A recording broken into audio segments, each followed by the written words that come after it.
Max, if we have enough time, could you tell us a little bit about what you remember about the uprising?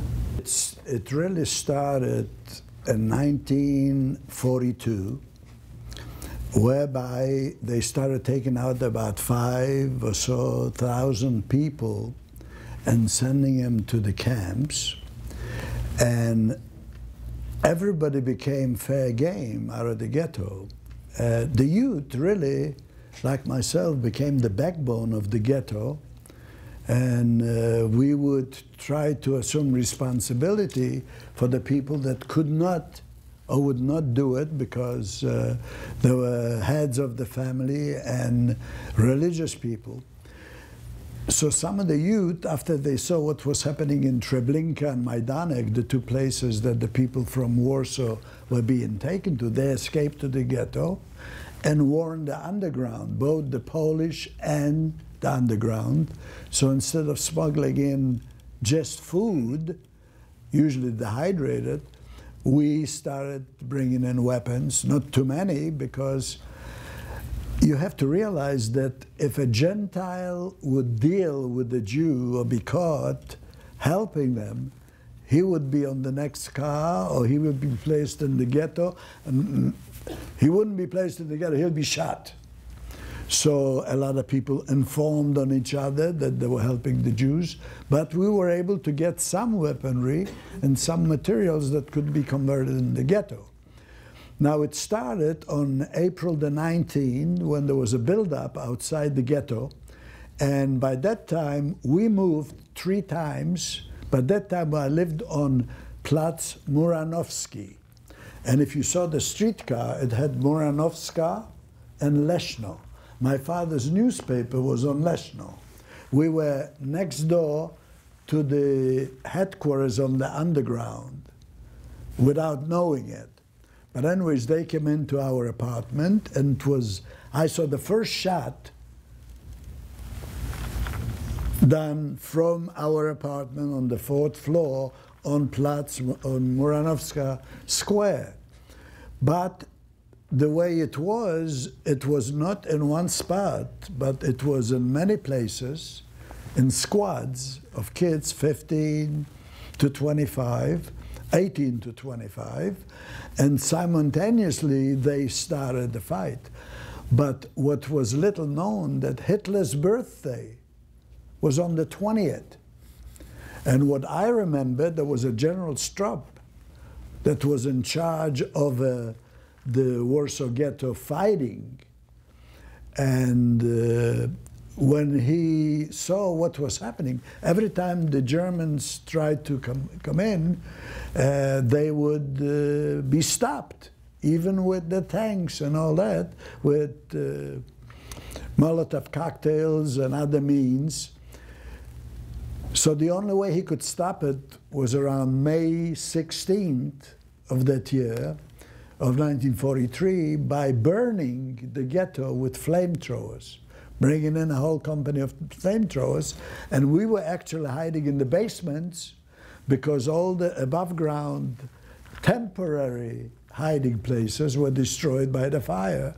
And the fire was heat like you wouldn't believe. People were blistering and the oxygen became short. Some of the basements became gravesides. Then after that, sometimes by informants or by listening devices and dogs, when they heard something, then they came through in a hand grenade to either create an opening where they could take you out, or they could just finish you up. That's how we were discovered and then searched. And then disrobed, like you saw in the picture, and searched in crevices of our body, and how do you say it, unisexually, you know, and there were many humiliations because the wall was in the middle, on the other side was the Aryan side, and people could look in and see what was happening, and you saw some smiling faces maybe, or some of the people drawing the drapes up and all that. But most of the time, if you wanted to survive, you were in the basement.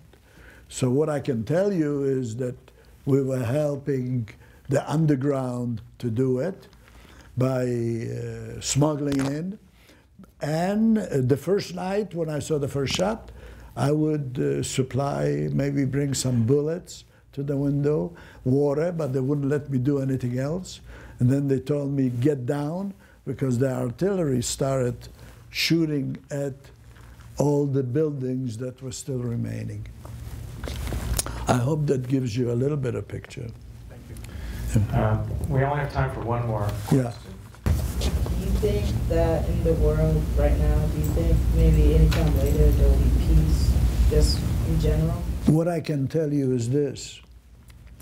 One-on-one, we are angels. A group of us can become a lynch mob. Would that answer your question? I think we can have peace if we all become one-on-one.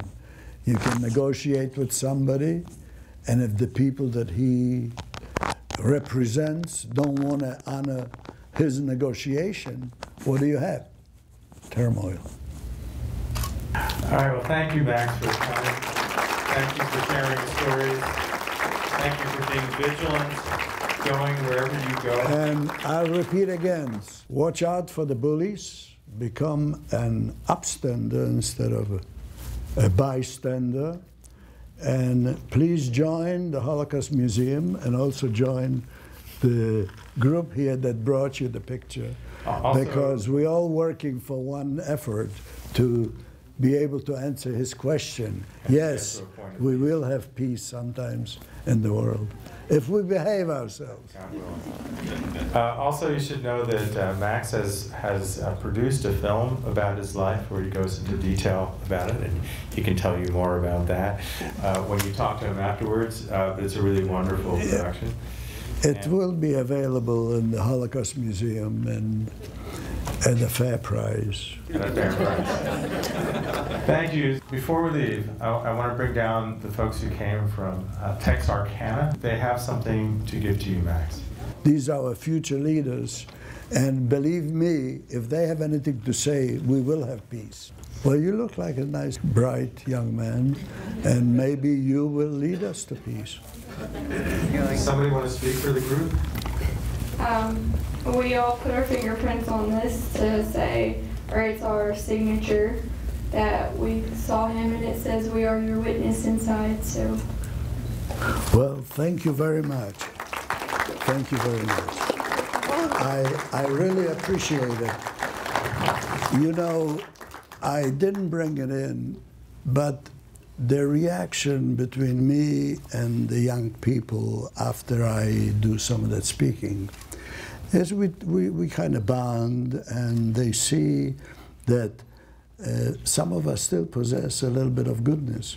But I was in Auschwitz-Birkenau 2 years ago, and we marched from Auschwitz to Birkenau, and a young lady came over to me and handed a rock to me.